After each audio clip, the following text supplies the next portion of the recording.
ভেতরে পরীক্ষা দিচ্ছে সন্তান, তার ভেতরে বৃষ্টি শুরু হওয়ায় বৃষ্টিতে ভিজে অনেক মা তাদের সন্তানের অপেক্ষায় রয়েছে পরীক্ষা কেন্দ্রের বাইরে। যে চিত্রটি আপনারা দেখছেন এই মুহূর্তে মিরপুরের সরকারি বাংলা কলেজের সামনে থেকে এই চিত্র আসলে দেখা যাচ্ছে। হঠাৎ করে আসলে বৃষ্টি নামার কারণে বৃষ্টির মাঝে ভিজে ভিজে আসলে অনেকে সন্তানের অপেক্ষায় রয়েছে, কেউ বা তাদের আত্মীয় স্বজন ভাই বোনের যে পরীক্ষা, সে পরীক্ষা কেন্দ্রের সামনে এসে দীর্ঘ অপেক্ষায় রয়েছে। তারা পরীক্ষা কেন্দ্রতেও আসলে অনেকে এসেছেন 8টা থেকে 9টার ভেতরে, আবার কেউ কেউ পরীক্ষা শুরু হওয়ার কিছুক্ষণ আগেও এসেছেন। তবে এই যে দীর্ঘ 3 ঘন্টা সময়, 3 ঘন্টা ধরে আসলে তারা অপেক্ষমান অবস্থায় রয়েছে সরকারি বাংলা কলেজের সামনে।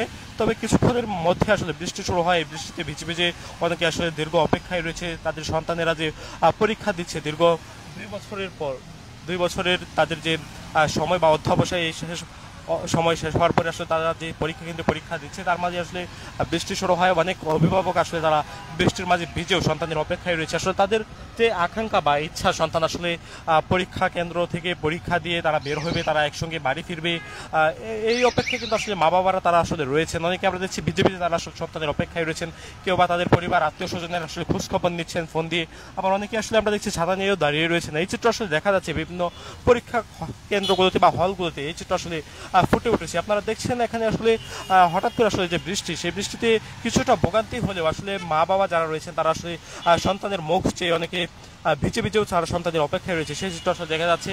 অনেকে আসলে ছোট ছোট শিশু সন্তান নিয়ে এসেছেন, কারো পরিবারের যারা বড় ছেলে বা বড় মেয়ে তাদেরকে আসলে পরীক্ষা কেন্দ্র নিয়ে এসেছেন। তবে তাদের যে ছোট ভাই বোন তাদেরকে নিয়েও আসলে আসতে হয়েছে। আমরা দেখছি কেউ কেউ আসলে কোলের সন্তান নিয়েও এসেছেন এই পরীক্ষা কেন্দ্রগুলোতে।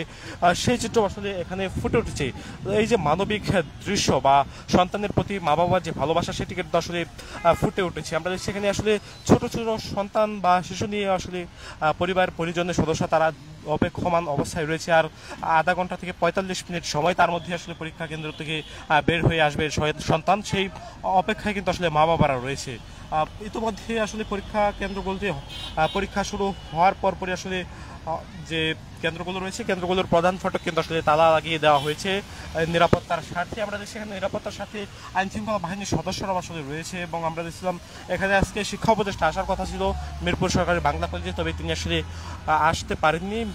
তার মধ্যে আসলে আমরা দেখছিলাম এখানে ব্যাপক নিরাপত্তা কিন্তু আসলে জোরদার করা হয়েছে। বিভিন্ন হলগুলিতে আসলে এই চিত্র ফুটে উঠেছে। আমরা বেশ কয়েকটি কেন্দ্র পরিদর্শন করেছি, সেই চিত্র আসলে ফুটে উঠেছে। আপনারা দেখছেন এখানে বৃষ্টিতে ভিজে যারা অভিভাবক তারা কিন্তু আসলে অপেক্ষমান রয়েছে। শুধু এই এলাকাটি নয়, আমরা এই আশপাশের মিরপুরে বিভিন্ন কেন্দ্র আমরা পরিদর্শন করেছি। বিভিন্ন কেন্দ্রতে আসলে একই চিত্র। আসলে এই যে রাস্তার উপর যে ফুট ওভারব্রিজ, এই ফুট ওভারব্রিজের উপরে আসলে মা বাবারা তারা অপেক্ষমান অবস্থায় রয়েছে। যে যেখানে পারছেন আসলে একটু বৃষ্টি থেকে যেন না ভিজে। আমরা দেখছেন, আপনারা দেখছেন একজন মা তার সন্তানের অপেক্ষায় রয়েছে, মাথায় পলিথিন দিয়ে। আসলে তিনি ছাতা আনতে হয়তো বা ভুলে গিয়েছিলেন, তবে তিনি আসলে পলিথিন দিয়ে আসলে তার মাথা যেন না ভিজে সেই জন্য আসলে তিনি বৃষ্টিতে ভিজে ভিজেও সন্তানের অপেক্ষায় রয়েছে। এই চিত্র আসলে এই যে দৃশ্যগুলো, এই দৃশ্যগুলো আসলে সন্তানের মনে আসলে নাড়া দেওয়ার মতো আসলে দৃশ্য, যেমনটি আপনারা দেখছেন। এই ধরনের আসলে প্রেরণাদায়ক বা অনুপ্রেরণামূলক দৃশ্য এগুলো আসলে পরীক্ষা কেন্দ্রগুলিতে আসলে ফুটে উঠেছে। আমরা দেখছিলাম কেউ কেউ আসলে সন্তান পরীক্ষা কেন্দ্র ঢোকার পরপরে আসলে অনেকে মোনাজাত ধরেছেন, আল্লাহর দরবারে মোনাজাত ধরে আসলে তারা দোয়া প্রার্থনা করছেন। এই চিত্রগুলো আসলে ফুটে উঠেছে কেন্দ্রগুলোতে, সেই চিত্র আসলে দেখা যাচ্ছে। তবে অনেকেই আমরা দেখছি আসলে দীর্ঘ যে অপেক্ষা, সেই অপেক্ষমান অবস্থায় রয়েছে। কারো সন্তান পরীক্ষা দিচ্ছে, কারো ভাই বোন পরীক্ষা দিচ্ছে। এই চিত্রগুলো আসলে ফুটে উঠেছে।